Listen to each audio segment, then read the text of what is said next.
और इस फलाही ममलिकत की एक दाग बेल डालें। ये कबाहतें सिर्फ उस वक्त होती हैं जब हम अपने अख्तियारात से मुतजाविज होकर दूसरे के अख्तियारात में चले जाते हैं। इस वक्त मुझे अफसोस से कहना पड़ता है कि पाकिस्तान सरजमीन बेआईन बन चुकी है। भाई 90 दिन के अंदर इलेक्शंस का इनाकाद यकीनी था।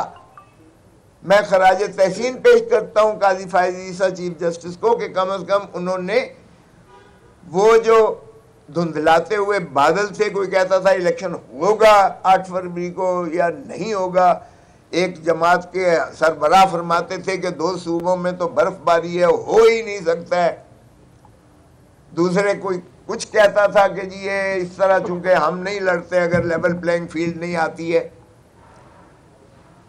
तो इन तमाम चीज़ों का इजाला हो चुका।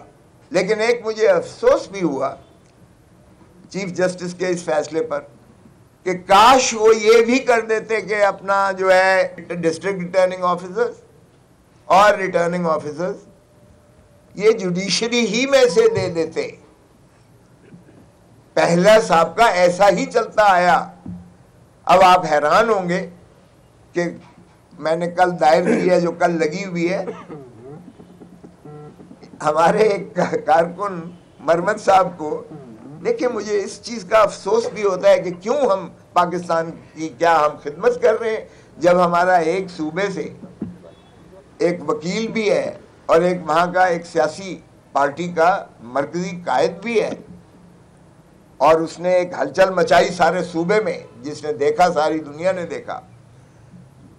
और वो सिर्फ वकला के कन्वेंशन में तकरीर करने के लिए आए थे, शिराकत के लिए आए थे, और उसे हाई कोर्ट के गेट पर गिरफ्तार कर लिया। अरे भाई ये सेंचुरी ऑफ पीस और जस्टिस है, क्यों गिरफ्तार करते हो? क्या हम मेहमान नवाजी से इतने आरी हो चुके हैं पंजाबी और लाहौर के वकला कि हम अपने एक मेहमान आए हुए का तहफ़्फ़ुज़ नहीं कर सकते? मुझे शर्म आई कल। और फिर देखें डिप्टी कमिश्नर साहिबा जो माशाल्लाह मौजूदा चीफ मिनिस्टर केयर टेकर नहीं चेयर टेकर है, केयर टेकर तो ख़त्म हो गया, 90 दिन के बाद ये गासिम है। मौजूदा चेयर टेकर चीफ मिनिस्टर के भांजी हैं डिप्टी कमिश्नर साहिबा। वो अपने डिटेंशन ऑर्डर में क्या लिखती है? ए पर्सन फ्रॉम KPK, नाम उसका लिख के हैज द पोटेंशियल, वकील भी हैज द पोटेंशियल। सियासतदान लतीफ़ खोसा इस वक्त मीडिया से बात कर रहे हैं और उन्होंने बाकायदा तौर पर ऐलान कर दिया कि वो तहरीक इंसाफ में शामिल हो रहे हैं। आइन की पासदारी करने वाला अमर हो जाता है। सियासत और वकालत हमेशा इबादत समझ के की, ऐसा कहना है लतीफ़ खोसा का। दुनिया में आज तक कैसा हुआ है ऐसा? तो अगर ऐसे आपने डिप्टी कमिश्नर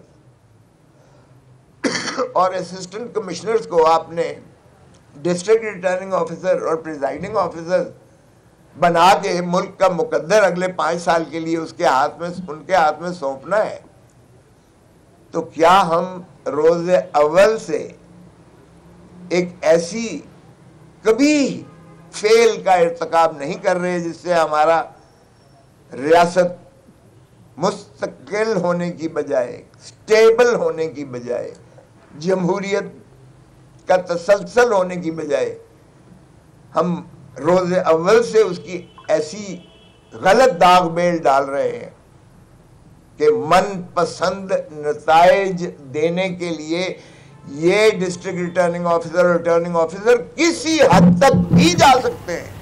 सीनियर सियासतदान लतीफ़ खोसा तहरीक इंसाफ में शामिल हो गए हैं। लाहौर में बाकायदा तौर पर उनकी जानिब से ऐलान किया गया है। मीडिया टॉक करते हुए उन्होंने कहा कि आइन की पासदारी करने वाला अमर हो जाता है।